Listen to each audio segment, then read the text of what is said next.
Compañeras, compañeros, bienvenidos a un nuevo programa de Voces de Lucha desde la Juventud Evarista del Uruguay, destacamento juvenil del Movimiento Revolucionario Oriental. Queremos hacerles llegar nuestro análisis de coyuntura.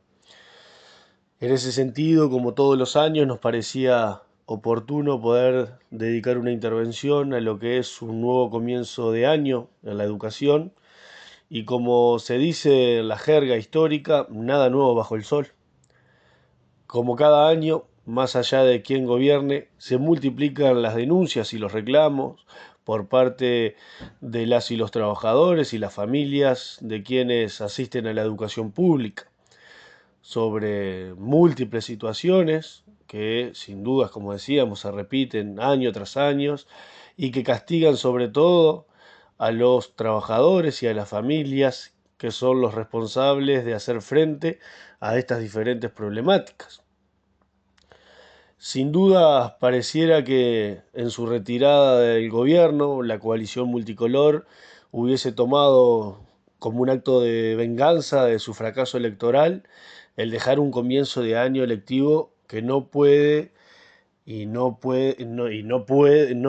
pudo ser más caótico y que sin dudas es legítimo manifestar será recordado como uno de los escenarios más negativos para un comienzo de clase. Evidentemente, será para más adelante en este análisis tratar de comprender cómo en un escenario de esta magnitud los sindicatos y el movimiento estudiantil no han esbozado ninguna medida de lucha, más allá de un paro aislado y testimonial llevado adelante por la filial de ADES Montevideo, teniendo el papel protagónico en la denuncia de todo este caos, la burocracia sindical, a sabiendas sin duda de las limitaciones que tienen los planteos que desde allí se esgrimen. Igualmente, no resulta consecuente hacer la vista gorda y pensar que esto que sucede resulta novedoso para las trabajadoras y los trabajadores, para las familias y los estudiantes. Y no lo es, porque la mayoría de las problemáticas que se enuncian son estructurales en el seno de la educación. Obviamente, y claro está, no fueron solucionadas durante los 15 años de gobierno frente amplista, y menos aún luego de este periodo de coalición, donde lo que se ejecutó frente a la atenta mirada cómplice del Frente Amplio en la oposición y de los espacios de masas organizados, hegemonizados por la burocracia sindical y estudiantil, fue un virulento recorte presupuestal que atacó todas las condiciones de trabajo y estudio. Se multiplican las denuncias por cuestiones vinculadas a infraestructura, se multiplican las denuncias por cuestiones vinculadas a superpoblación de estudiantes en grupos, se multiplican las denuncias por falta de personal, como consecuencia, entre otros factores, de terciarizaciones que dan cuenta de una precariedad extrema en las condiciones de trabajo de muchísimos trabajadores que padecen cómo estas políticas se mantienen a lo largo del tiempo y constantemente se fortalecen. Se multiplican las denuncias de imposibilidad de acceder a la fuente laboral en tiempo y forma. Trabajadores que ni siquiera pueden hacer su trabajo porque en el caos reinante no cuentan ni con horarios para hacerlo.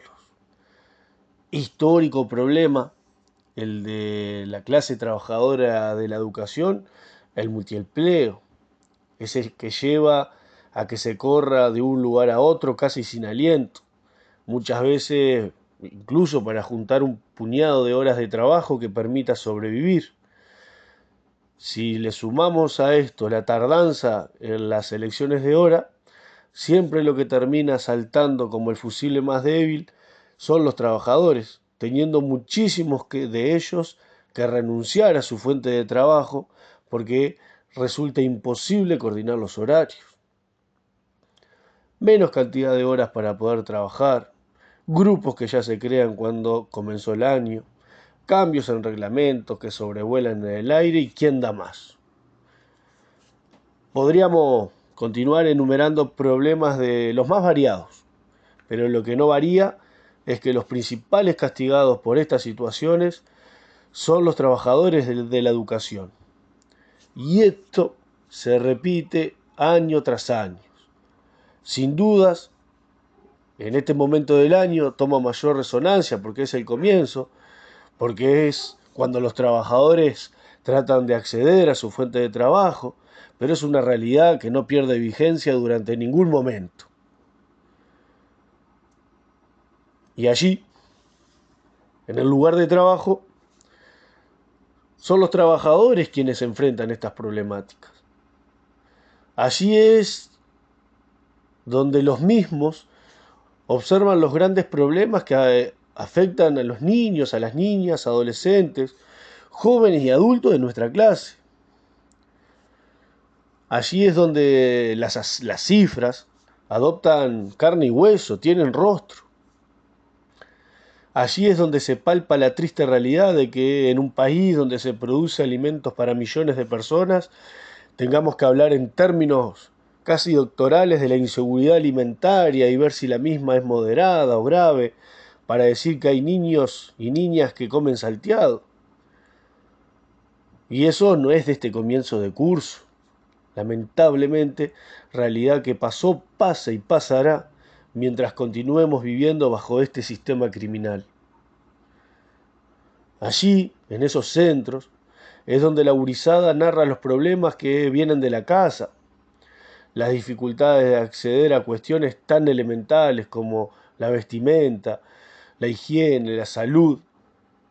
Muchos llegan con sueños por situaciones de violencia que se replican en el seno de la familia. ¿Y qué decir, por ejemplo, de aquellos tantos que, imposibilitados de conciliar el sueño, están, ya sea por balas que repican en los barrios de aquí para allá, o en centros de acogida del MIDES, donde tienen que pasar noches en vela para protegerse, o los adultos que llegan a la noche a estudiar luego de fatigosas horas de trabajo, seguramente para cobrar un salario que apenas les dé para sobrevivir, los famosos 25.000 pesistas de los cuales todos hablan y prometen soluciones, seguramente luego de trabajar en negro, como lo hace más del 20% de nuestra clase, y así entre el cansancio, las espaldas de este sistema injusto que todo el arco político legitima, tratan de terminar de estudiar.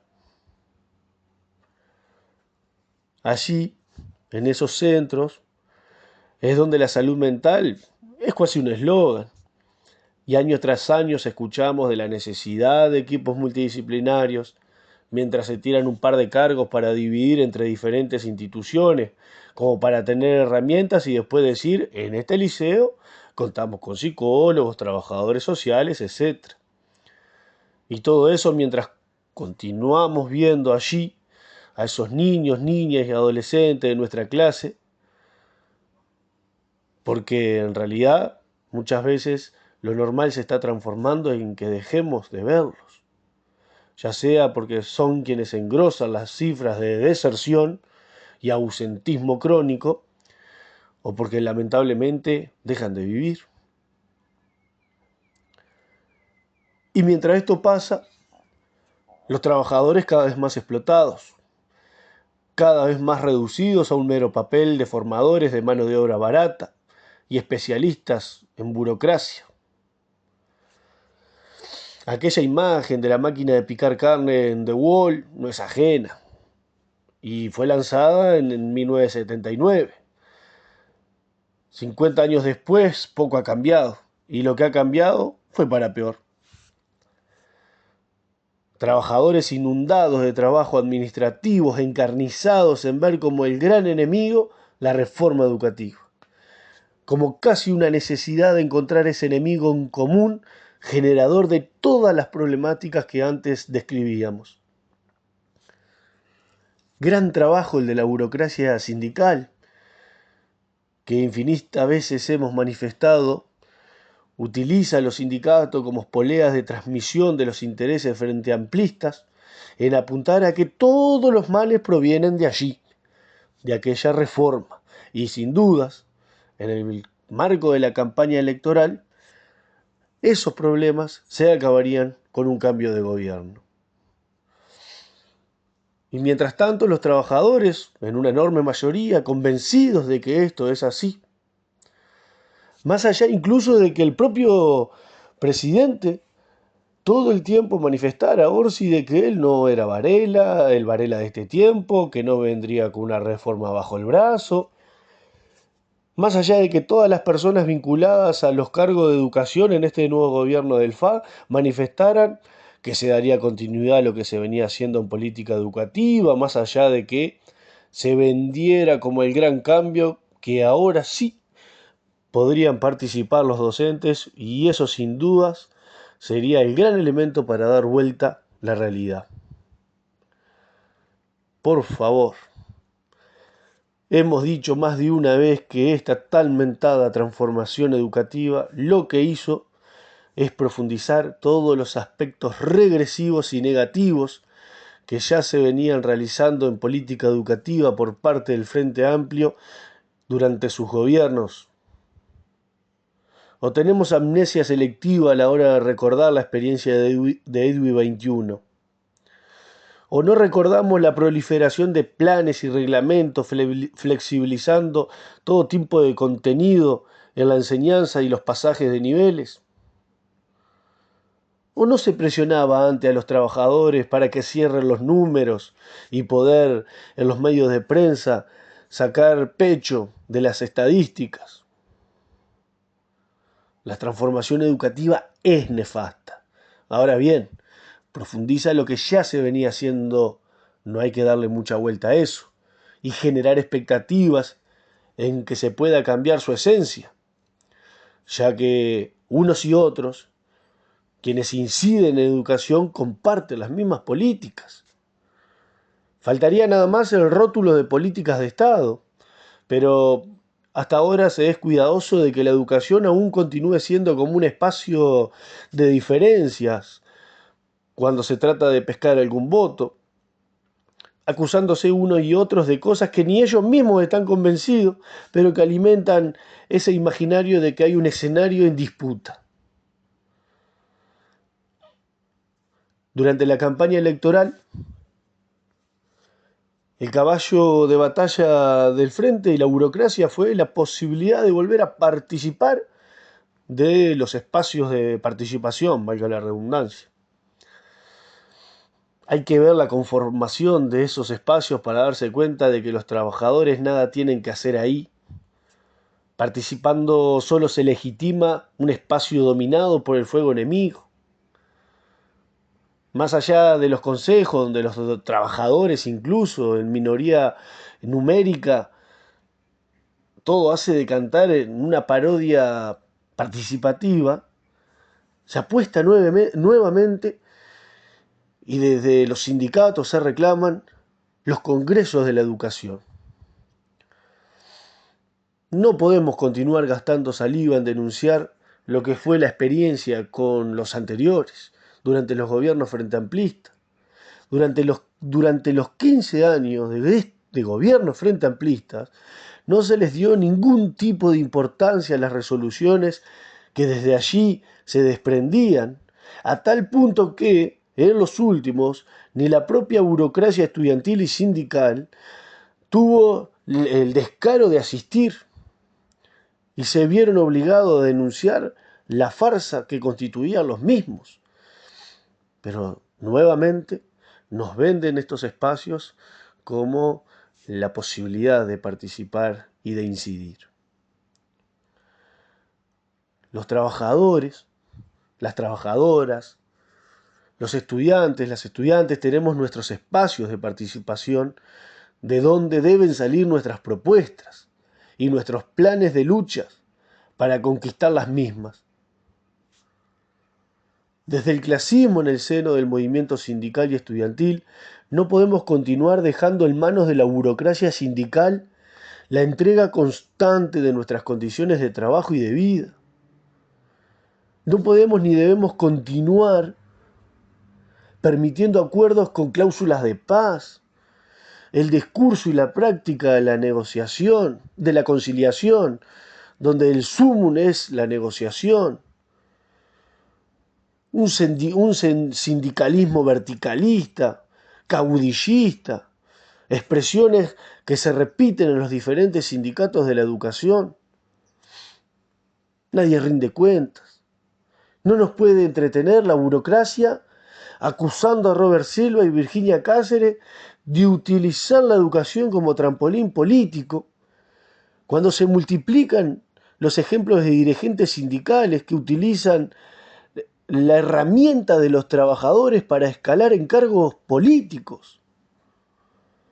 Podemos ser tan tuertos de querer ver la realidad tan sesgada y pensando que los trabajadores somos incapaces de darnos cuenta la enorme cantidad de burócratas que solo aspiran a su bienestar personal, atornillados en cargos por décadas, gozando de todos los beneficios de la vida de un burócrata. Desde el clasismo, los sindicatos de la educación, indudablemente en primera instancia, debemos luchar por transformar esta forma de hacer sindicalismo, de uso de las herramientas violentando constantemente el más elemental principio de independencia de clase, esa entrega de los trabajadores y de los estudiantes. Pero nuestro planteo de lucha no puede reducirse tampoco a la educación. La vivienda, la salud, la alimentación, la seguridad de nuestra y de quienes forman parte de la educación deben ser trabajadas en conjunto. No es suficiente una medida que permita conquistar mejores condiciones de estudio si después no se tiene para comer o si no se tiene un techo. Sin dudas que debemos plantear la conquista de reivindicaciones inmediatas, pero sin temor a decir ni ocultar que la realidad de nuestra clase y todos quienes forman parte de la misma solo pueden ser radicalmente transformadas por medio de la lucha para construir otro sistema y la construcción del socialismo y la destrucción del capitalismo. Muchas gracias por la atención prestada. Nos volveremos a reencontrar la próxima semana.